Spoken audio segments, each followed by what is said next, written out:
আজ এই সৎসঙ্গে এসে সৎসঙ্গের যে ফিলিংটা এবং ঠাকুর সৎসঙ্গ নিয়ে অনেক কথা বলেছেন, অনেক জায়গায় অনেক পরিভাষা আছে, কিন্তু যে পরিভাষাটা আমার মন সবচেয়ে বেশি ছুঁয়ে যায় সেটা আজকের দিনে এখানে আমার মনে একটা ডিজার্ভ, মানে আমার এই ফিলিংটা যেন মিলে যাচ্ছে।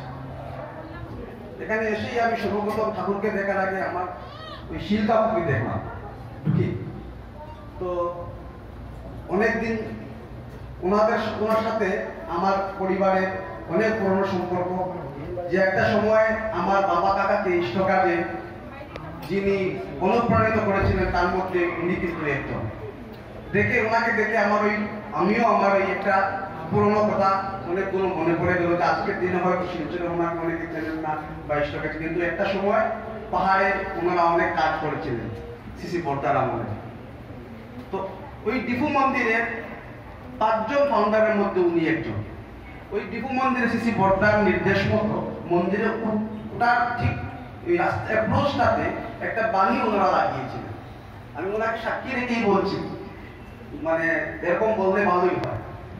তো একটা বাণী ওনারা লাগিয়েছিলেন, বাণীটা হচ্ছে সতে সংযুক্তির সহিত তদ্গতি সম্পন্ন যারা তারাই সৎসঙ্গ এবং তাদের মিলন ক্ষেত্রই সৎসঙ্গ। আমি আবারও বলছি, সতে সংযুক্তির সহিত তদ্গতি সম্পন্ন যারা তারাই সৎসঙ্গী এবং তাদের মিলন ক্ষেত্রই সৎসঙ্গ। এবং কোয়েট কোইন্সিডেন্টালি, কাকতালীয়ভাবে ওনারা যে জায়গায় বাণীটা লাগিয়েছিলেন ওই জায়গাটা ছিল একটা মানে ডিফু মন্দিরটা টিলার উপর, মিডিয়াম সাইজ টিলা। আমাদের ওই বরগলা বিজয়পুর অঞ্চলের যে রামমোহন বর্মনদা ওনার বাড়ি ছিল এটা। তো ওই উনি আসছেন, ওনার করোনার কথা মনে হচ্ছে। তো এই যে আপের মধ্যে লাগিয়েছিলেন, দেখুন বিষয়টা ভেবে বর্তা বলেছিলেন লাগাবে সতে সংযুক্ত দীক্ষা নিলেই যে আমরা সতে সংযুক্ত হচ্ছি এটা একদম ক্লিয়ার। কিন্তু এখানেই শেষ না গল্প। ঠাকুর সত্যাবসান জায়গায় বলছেন দীক্ষা নিলে স্কুলে গেলেই কেউ ছাত্র হয় না, আমরা সতে সংযুক্ত হলাম, কিন্তু তদ্গতি সম্পন্ন, মানে ওই যে আপটা পর্দায় আপের মধ্যেই লাগিয়েছিলেন, মানে 1 নম্বর গিয়ারে আমাদেরকে কিন্তু উপর দিকে উঠতে হবে। এই সৎসঙ্গের প্রসেসটা কিন্তু অ্যাসেন্ডিং, এটা ডিসেন্ডিং না। এবং by generation plus plus plus plus plus. কাকু পলিটেকনিকের ডিপ্লোমা ছিলেন, ইঞ্জিনিয়ার। ওনার ছেলে আমাদের বিটিশিলদা সিসি বাবাই দাদা বর্তমানে আচার্যদের, ওনার রেজিস্ট্রার, উনি এমটেক পিএইচডি সৎসঙ্গের আমাদের সিভিল ইঞ্জিনিয়ার। ওনার জীবনে একটা প্লাস। তো বিটিশিলদা শুধু ওনার যে বায়োলজিক্যাল সান না তা না, ওনার কালচারাল সান, ওনার একাডেমিক সান, এবং উনি ওনার জীবনে যাটুকু ওই বর্তার সময় ইষ্টকাজ করতে পেরেছিলেন, হয়তো তারপরে জেনারেশন গ্যাপ হয়ে গেছে, উনি হয়তো আজ মেইন রুটে যুক্ত না, কিন্তু ওনার ছেলেকে উনি প্রকারণ করে পরোক্ষভাবে যুক্ত রাখতে পেরেছেন। আর সৎসঙ্গ করিমগঞ্জে বিশাল মন্দির হয়েছে ওনার তত্ত্বাবধানে। এটুকুই জীবনে আমাদের চাওয়া পাওয়া ঠাকুরের কাছে। তো আমি সৎসংযুক্ত হওয়াটা যথেষ্ট না, ইম্পর্টেন্টটা হচ্ছে আমি তদ্গতি সম্পন্ন কিনা, আমার জীবনের গিয়ারটা কত নম্বরে, আমি আমার এই গাড়িটা আপ হিলে স্মুথলি উঠাতে পারছি কিনা, না আমি পাহাড় থেকে নিচ দিকে নামছি, এটা ইম্পর্টেন্ট। এবার একটা নিউ জেনারেশন, 1990s পর্যন্ত এই পৃথিবীটা এক ধরনের ছিল। তখন কিন্তু শিলচরে এতটা মদের দোকান ছিল না, মিজোরাম থেকে ড্রাগসের তস্করিও ছিল না, এসব প্রবলেম ছিল না। এবং যেগুলো বিবাহ হতো সেগুলো কিন্তু মা বাবা ঠিক করতেন, সমাজে সমাজে বিবাহ হতো। After 1990s globalization, pizza hut, KFC, McDonaldization of world, এই যে পরিবর্তনটা এই শিলচর শহরকেই যদি আমি নিয়ে বলি, পুরো একদম যেন দুমড়ে মুচড়ে দিয়েছে। কিছুই যেন আমাদের কন্ট্রোলে না। Things fall apart, the falcon cannot listen to the falconer. যেন গুড়ি নাগাই কথা শুনছে না। ফ্যালকন এই যে বাজ পাখি ঘাড়ে রাখে, ছাড়ে, আবার একটু ঘুরে আবার ঘাড়ে ফিরে আসে, কিন্তু আফটার 1990s আমি শুধু শিলচর শহরকে নিয়ে যদি বলি, প্রত্যেক মা বাবা হয়তো উনি ঠাকুরের রেজিস্টার কর্মী ছিলেন ওর আনরেজিস্টার্ড কর্মী, দেখবেন ছেলেমেয়েরা যেন ঘুড়ি নাগাইয়ের কথা শুনছে না। প্রবলেমটা কোন জায়গায়? দাদা একদিন বলেছিলেন যে আমার বাবা না থাকলে সৎসঙ্গটা কেমন হতো। আপনারা কি কখনো ভেবেছেন এই কথাটা? শ্রী বর্দা সৎসঙ্গ জগতে মানে সব কিছু আছে, ঠাকুর আছেন, মন্দির আছে, সব কিছু আছে। জাস্ট আপনি ইমাজিন করুন, যদিও হয়তো উচিত না, জাস্ট ইমাজিন করুন যে শ্রী বর্দার প্রেজেন্টটা সৎসঙ্গের ইতিহাসে নেই, সৎসঙ্গটা কেমন হতো? সৎসঙ্গটা কেমন হতো ওনারা রিলেট করতে পারবে। আফটার 1968 সৎসঙ্গের উপর যে ঝড় তুফান গিয়েছিল, এটা রাজসাক্ষী উনিও একজন। আফটার 1968 বৃত্তি প্রবৃত্তি যারা ধার দেয়, যারা বর্তমান যশের জন্য ঠাকুরের চরণস্থিত হয়েছিল, তারা পর্দাকে সেদিন মেনে নিতে পারেন। তাদের মনে হয়েছিল শ্রী বর্দা যদি আচার্যদের হন, তাহলে তো আমরা আমাদের মতো প্রণামীর বাক্স চুরি করতে পারবো না, আদারওয়াইজ দেবেন না। ফ্যাক্ট ইজ ফ্যাক্ট, এবং ফ্যাক্টগুলো আজকের দিনে হোয়াট ইজ এইডস ছোট বাচ্চারা জানা উচিত। হওয়ার পরও কি বলে লাভ নেই। শ্রী বর্দা যদি না থাকতেন তাহলে এই প্রণামীর বাক্সটা সামনে রাখা যাচ্ছে তোমার। শ্রী বর্দা যদি থাকতেন না, হাওয়াই চোখ করে ঠাকুরের ফটো দেখতে পেতেন, ধূপকাঠির প্যাকেটে ঠাকুরের ফটো দেখতেন। দেখেন না ধূপকাঠির প্যাকেটে রামচন্দ্রের, শ্রীকৃষ্ণের ফটো থাকে, ধূপকাঠি জ্বালিয়ে তার ফটোটা নালায় ফেলে দেয়। এটা কি সৎসঙ্গ জগতে আজ পর্যন্ত কারো পরে আস্পর্ধা হয়েছে? কারো হয়নি। দিস ইজ বিকজ অফ বর্দা। এবং বর্দার পর এই গুরুদায়িত্ব যিনি তাকে নিয়েছিলেন শ্রী দাদা। 2009 সাল, আমি আমার বয়স অনেক কম, আমি শ্রী দাদার নাটমণ্ডপের সামনে বসে আছি। হঠাৎ দাদা ডাকলেন, আমি ভাবতেই পারিনি আমাকে ডেকেছেন, ভাবার কথাও না, কারণ আমি জন্মগত কুলাঙ্গার, ভাবতেই পারিনি যে আমাকে ডাকবেন। হঠাৎ ওই উড়িয়া লোকটা আমাকে, এই ছেলে কি বুঝো, বাংলা বুঝো না হিন্দি বুঝো না অসমীয়া বুঝো? আমি বললাম বাংলা। তোমাকে ডাকছেন, শুনতে পাচ্ছ না? আমি ওই আদো ভয় আমি গেলাম। দাদা বললেন ওই উনার যে ডাবরটা আছে, পিঠদাড়িটা, এটা তুলতে নিচ্ছে। আমি তুললাম আমার হাতে, উনি এটাতে একবার পিঠ ফেললেন। এই জ্বর আমি কিন্তু অলরেডি 2009 সালে খুব ভালো মেটাবাদি 120 শিলচরে বাওয়াল পয়েন্টে খাওয়া শিখে গেছি। জ্বরটা বন্ধটা আমাকে মেসমেরাইজ করলো, এবং আমি যেন আমার মনে হচ্ছিল যে পিঠটাই গেলে। উনি আমাকে বললেন, যা এটা ধুয়ে নিয়ে আয়। আমি গেলাম, এটা ধুয়ে নিয়ে আনলাম, কিন্তু বোকা খেলাম। বললেন ধোয়া জানিস না, ধোয়ার পর এটাতে একটু জল আনতে। আমি জল নিয়ে আসি। তখন দাদা একটা কথা বলছিলেন, জানিস আমরা যারা ঠাকুরের চরণাশ্রিত, আমাদের শুধু ঠাকুর করে লোটা চকচক করে না, আমাদের পায়খানার লোটাও চকচক করে। এন্ড দিস ইজ সৎসঙ্গ, যেটা আজকের দিনে, আজকের পরিভাষায় আচার্যদেব এই আসাম ধরে বলছিলেন যে আমি সাদা কাপড় পরবো না, জয়গুরু দেব না, মুখে ঠাকুরটা পুরো এভাবে প্রচার করবো না, সাধু সাজবো না, সাধু হওয়ার চেষ্টা করবো। মানুষ আমার ব্যবহারে বুঝবে যে আমি ঠাকুরের লোক। এই তখন পায়খানার লোটার চকচক করাটা রিলেভেন্ট। শ্রী দাদা 2009 সালে বলেছিলেন। আমার সাংঘাতিক অ্যাক্সিডেন্ট হলো, কোমরে ব্যথা হলো, দাদার কাছে গেলাম। দাদা আমাকে বললেন, এই বলে তুই বাবাইয়ের কাছে চলে যা। তখন শ্রী বাবাই দাদা, এখন আচার্যদেব, উনি তখন ক্ষেতের বাড়িতে বসতেন। আমি ওনার কাছে গেলাম, উনি এগুলা পাত্তাই দিলেন না।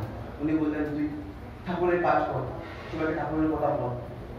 আমি এত অসুস্থ ছিলাম যে মাটিতে পা রাখতে পারতাম না, আমার L5 L7 গ্যাপ। কিন্তু এই 2012 সালে আমার চাকরি হল, তারপর পরপর 4-5টা অ্যাক্সিডেন্ট। কিন্তু শ্রী বাবাই দাদার কথায় আমি যেভাবে কাজ করার কথা বলেছিলেন, সেভাবে এই কাছাড় ডিস্ট্রিক্টে, করিমগঞ্জে আমি যাইনি, তখন কাছাড় ডিস্ট্রিক্টে আমি বাগানে বাগানে কাজ শুরু করলাম।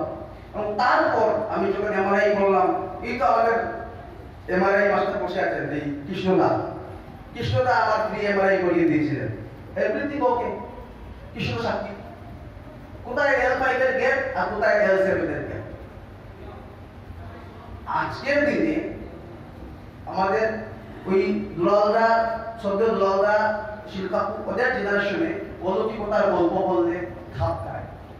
কিন্তু আজকের যে জেনারেশন, ওই যাদের বয়স 15, 20, 25, এদের কাছে এই অলৌকিক গল্পগুলা বলা উচিত না। আচার্যদের পছন্দ করে, কারণ ওরা অনেকটাই সাইন্টিফিক, ওরা অনেকটাই লজিক্যাল। তাই ওদের কাছে অলৌকিক গল্প করা উচিত না যে আচার্যদেব একটা ম্যাজিক্যাল কিছু করেছেন। উনি করেন, উনি আমার পেটে হাত দিয়ে বলেন যা তুই ভালো হয়ে যা। উনি আমাকে কাজ করিয়েছেন এবং কাজের মাধ্যমে ভালো হয়েছে।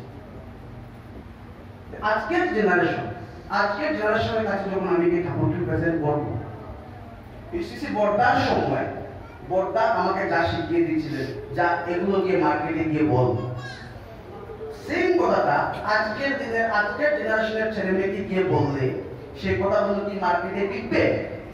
এখানে কিন্তু শ্রী বর্দাকে ছোট করা হচ্ছে না। ব্যাপারটা হচ্ছে কি একটা সময় পেট খারাপ হলে এন্টারনাল খেলে ভালো হয়ে যেত। আজকের দিনে পেট খারাপ হলে নরফ্লক্সিন ট্রিনাজল খেতে হয়। Change of generation. আমরা ছোটবেলা দেখি যখন মশা আসতো, আমার মা ঘরে ধুলা দেখিয়ে দিলে মশা চলে যেত। তারপর আসলো কচ্ছপ চাপ, মস্কিটো কয়েল, কচ্ছপ চাপ মস্কিটো চালাবে মশা চলে যেত। তারপর কোথায় এই ইলেকট্রিক্যাল রিফিল, অনেক কিছু আসলো। তারপর আসলো গর্জিলা। এবার গর্জিলা যাদের বাড়িতে ব্যবহার করেছেন, দেখবেন এই বাড়িতে মশাগুলো রেজিস্ট্যান্ট হয়ে গেছে, মশাগুলো কিন্তু আর পালায় না। তো সৎসঙ্গ এটা কিন্তু তিনটা অ্যাঙ্গেলে কাজ করে। একটা হচ্ছে ওই যে শ্রী বর্দার আমলে আমি ছোটবেলা শুনেছি, সবাই আলোচনাতে বলতেন সৎ শব্দের সাথে অস ধাতু থেকে, অস মানে অস্তিত্ব, করা, হওয়া, এটা একটা সাধন ভোজনের কথা। যে সৎসঙ্গ হচ্ছে আমার অস্তিত্বের পূজা করা, বাঁচা করা, being and becoming. Satsang stands for what? Satsang stands for existentialism. আরেকটা অ্যাঙ্গেল হচ্ছে সৎসঙ্গ একটা social philanthropic organisation, registered under 1960 section 21। এটা সম্পূর্ণ আইন কানুনের ব্যাপার।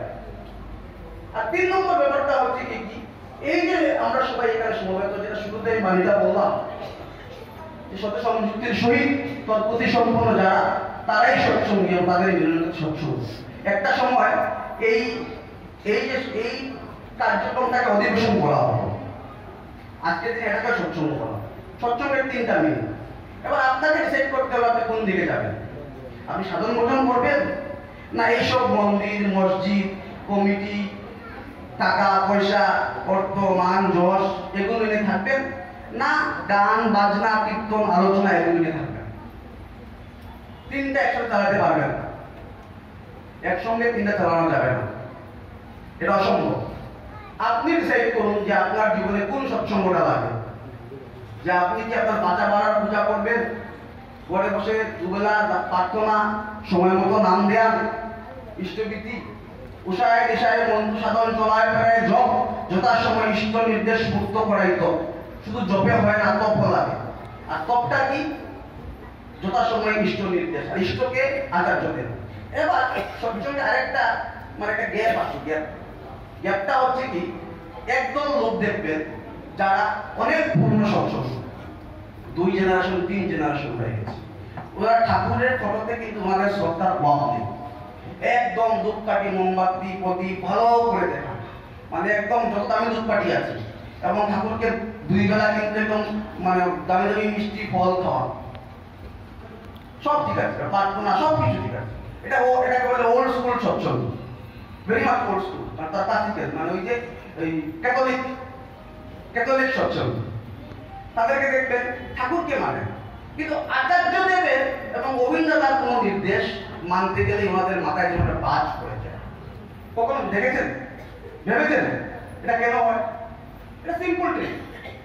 এটা হচ্ছে কি এই যে বললাম যে ঠাকুরের পর শ্রী বর্দা যখন সৎসঙ্গে একদম এটা সাংগঠনিক স্ট্রাকচার একটা রূপ দিলেন, নিয়ম কানুন বেঁধে দিলেন, এইভাবে চলতে হবে। এই নিয়ম কানুনগুলো ওনাদের মাথায় বাজ করবে। পড়া মেডিসিন যেগুলো ওনারা মানতে পারলেন। এবার আচার্যদেব বলছেন যে তোমাকে এরকম চলতে হবে। আচার্যদেব যখন বলছেন যে কোন পাঞ্জাতারি কর্মী মন্দিরের কাজের সাথে যুক্ত থাকতে পারবেন না।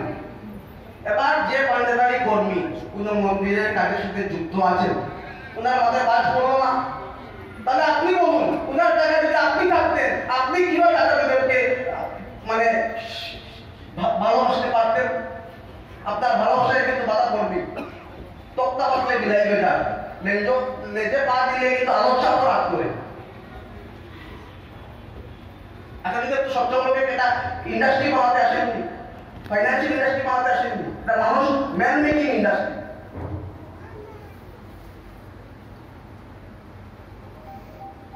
আমার সাধারণ গুরু ভাইরা আমাদেরকে এটা মাথায় বুঝতে হবে যে আমাদের জীবনের উদ্দেশ্য আমরা ইষ্টের কুকুর সরাসরি ঠাকুরের সাথে আমরা সম্পর্ক হবে। ঠাকুরের সম্পর্ক করতে হলে একমাত্র রাস্তা আচার্যদেব। কিন্তু আমরা কি করছি, আমরা হয়তো ঠাকুর কোন জায়গায় বলেননি, আমাদের ইতিদাদা আমাদেরকে শুধু নামটা দিয়েছেন এবং আমরা তারপর আমাদের সম্পর্ক শুধু ঠাকুরের সাথে। এবং ঠাকুর কিভাবে খুশি হন সেটা বুঝতে হলে আচার্যদেবের সঙ্গ করতে হবে। এবং পূজ্যপাদ অবিন দাদা আচার্যদেব কি বলেন। এবার কিন্তু এখানে আবার গন্ডগোল করবেন না, আচার্যদেব অবিন দাদা আলাদা আলাদা কনসেপশনে গন্ডগোল আমাদের। পিতা পুত্রের মধ্যে তফাৎ করবেন না। একটা বড় তুলসী পাতা আর ছোট শ্রী দাদা বলেছিলেন একটা বড় তুলসী পাতা আর ছোট তুলসী পাতা দুটার কিন্তু পরম কারণ একই। বিধান লস্কর দাদার একটা গান আছে, আপনারা সবাই নিশ্চয় শুনেছেন, মেনকা মাথায় দিল ঘুমটা। শুনেছেন? তো মেনকা মাথায় কেন ঘুমটা দিয়েছেন? শিব যেদিন মানে পার্বতীকে বিয়ে করতে যাচ্ছেন সেদিন ওই নন্দী, বিরিঙ্গি, নারদ, ব্রহ্মা, বিষ্ণু, ভূত, প্রেত সবাই ওনার বর চাচ্ছেন। উনি গেলেন বিয়ে করতে, জটা কলকদারি, ঠিক আছে, কর্পূরপুরম, ঠিক আছে, গেলেন যখন স্বাভাবিক দধি মঙ্গলের আগে পার্বতীর মা মেনকা ওনার ইচ্ছে হলো যে জামাই মুখটা দেখি। তো উনি ভাবলেন যে না, সবচেয়ে মানে কেন উপযুক্ত মানুষ নারদ, যাকে জিজ্ঞেস করলে একজ্যাক্ট সবকিছু পাওয়া যাবে। নারদকে ডাকলেন, নারদ উনি শুনে যাও, বললেন জামাইকে। নারদ বললেন ওই যে বাঘের ছাল পড়া যেটা বলতো গাড়ি, উনি তোমার কাছে। তো দেখে এই আদা লেনটা জামাইকে দেখে মেনকা লজ্জায় ওই উনার মানে মাথায় ঘুমটা দিলেন। ওই সিলেটের কথা আছে, হাতলো বেটির লাশ নাই দেখলো বেটির লাশ। ওই এই কিন্তু মেনকার গল্প থেকে এটা এসেছে, একটু মনে দিবেন। তখন দধি মঙ্গল যখন হবে তখন মেনকা জিজ্ঞেস করলেন শিবকে, বাবা তোমার নাম কি? শিব বললেন শিব অহম। শিব অহম মানে আমি শিব। আচ্ছা তোমার বাবার নাম কি? বললেন বিষ্ণু। বাহ, ভগবান বিষ্ণু তোমার বাবা, কত ভালো পরিবার। মেনেও কিন্তু এবার কিন্তু ওনার মানে যা ছেলে আদালতটা হোক, বাবা তো ভালো, মেনেও খুশি হয়ে গেল। এবার বললেন যে বিষ্ণুর বাবার নাম কি? বললেন ব্রহ্মা। মেনকা আরো বাহ, আরো ভালো পরিবার। এবার মেনকা জিজ্ঞেস করলেন যে ব্রহ্মার বাবার নাম কি? শিব। উঠে বললেন শিব। এবার মেনকা বিশ্বাস করলেন যে সত্যি এই ছেলে মদ খায়, গাঁজা খায়। সত্যি শিব মদ খায়, গাঁজা খায়। তার মেনকা তো মনুষ্য, কি মানুষ, উনি এটাকে মেনে নিতে পারলেন না যে শিবের বাবা বিষ্ণু, বিষ্ণুর বাবা ব্রহ্মা, ব্রহ্মার বাবা শিব। এই প্রবলেমটা আমাদের হচ্ছে যে কার বাবা কে, এটা নিয়ে আমরা পড়ে আছি। এটা যে ট্রিনিটি, ঠাকুর যে একটা ভেরিয়েটেড আইডেন্টিটি, উনি যে সব কিছুতে ছড়িয়ে আছে। এই যে ফটোর মধ্যে ঠাকুর নেই, ঠাকুর যে বিশ্ব ব্রহ্মাণ্ডে সব জায়গায় ছড়িয়ে আছে এবং এটা কনসলিডেটেড স্ট্রাকচার উনি আচার্যদেবের মধ্যে আছে। এই কনসেপ্টটা আমাদের মাথায় ঢুকাতে হবে। The world is created out of nothing। কিন্তু আমাদেরকে ধর্মরাজ্যে কিন্তু ব্যবসাও হয় এবং ব্যবসাতে কি হয় জানেন? যে রিটেল দোকানে ব্যবসা করে ধরুন একটা জিনিস বিটল বাজারে বিক্রি হচ্ছে 50 টাকায়, ফাটক বাজার থেকে সে কিনে 45 টাকায় কিনে এসে বিটল বাজারে 50 টাকায় বিক্রি করছে। আপনি ওর দোকানে যাবেন, ও চাইবে চিরদিন আপনি ওর কাস্টমার থাকুন, আপনাকে কখনো বলবে না যে দাদা আমার কাছ থেকে না কিনে আপনি ফাটক বাজার থেকে কিনলে এই মালটা 45 টাকায় পাবেন। কোনোদিন কোনো গুরুভাই আপনাকে বলবে না যে সৎসঙ্গের আসল ট্রিক্সটা কোন, আসল মানে এখানে যে মেইন বিষয়টা এপিসেন্টারটা কোন জায়গায়, সাধন ভোজনের মেইন জায়গাটা কোন জায়গায়। কারণ কেউ করতে চায় নিজের জায়গা ছেড়ে দেবে না, আপনাকে আপনার জায়গা সাধন ভোজন করে নিজে কামাতে হবে। কোনোদিন কেউ না, বাবা ছেলেকে দেবে না, বাবা ছেলেকে দেবে না, এটা আপনাকে অর্জন করতে হবে। তাই ঠাকুর সাবধান করে দিয়েছেন বারবার।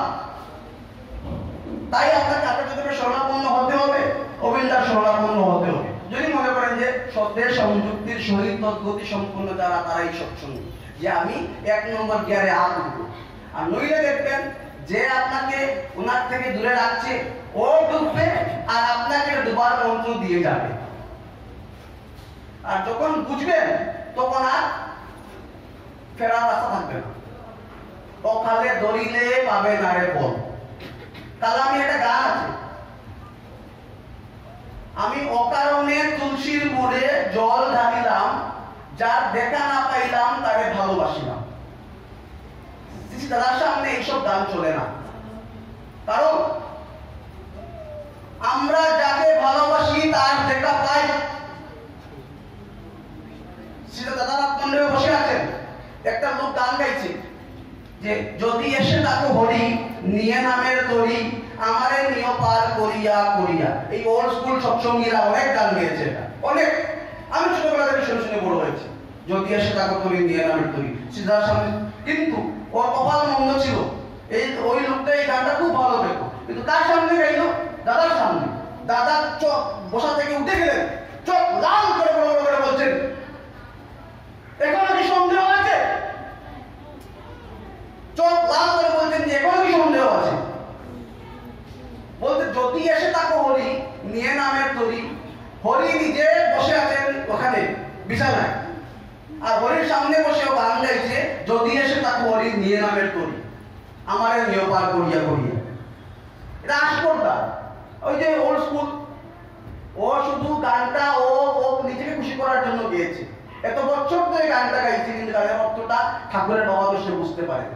এই দোষটা শুধু ওর না, এটা প্রতি মন্দিরে মন্দিরে, প্রতি ঘরে ঘরে, প্রতি পাড়ায় পাড়ায় গান অনেক দিয়েছে, অনেক মন্দির বানিয়েছে, ছেলে মেয়ে মানুষ হয়নি, নিজের ব্যক্তি জীবন ঠিক হয়নি। যেমন একটা মন্দিরের দায়িত্ব নেওয়া মানে কি, একটা সমাজের দায়িত্ব নেওয়া। আর যার ব্যক্তি জীবন ঠিক না, সে সমাজ জীবন, রাষ্ট্র জীবন কিভাবে ঠিক করবে? আমরা যে প্রধানমন্ত্রী দেখি, উনি একটা ভীষণ তপস্যার মাধ্যমে গিয়েই তো প্রধানমন্ত্রী হন। এই যে একটা ডেমোক্রেটিক প্রসেসে গিয়ে হন যে কোনো দেশে। তাই ব্যক্তি জীবন, তারপর দাম্পত্য জীবন, তারপর রাষ্ট্র জীবন, তারপর সমাজ জীবন। জয় গুরু।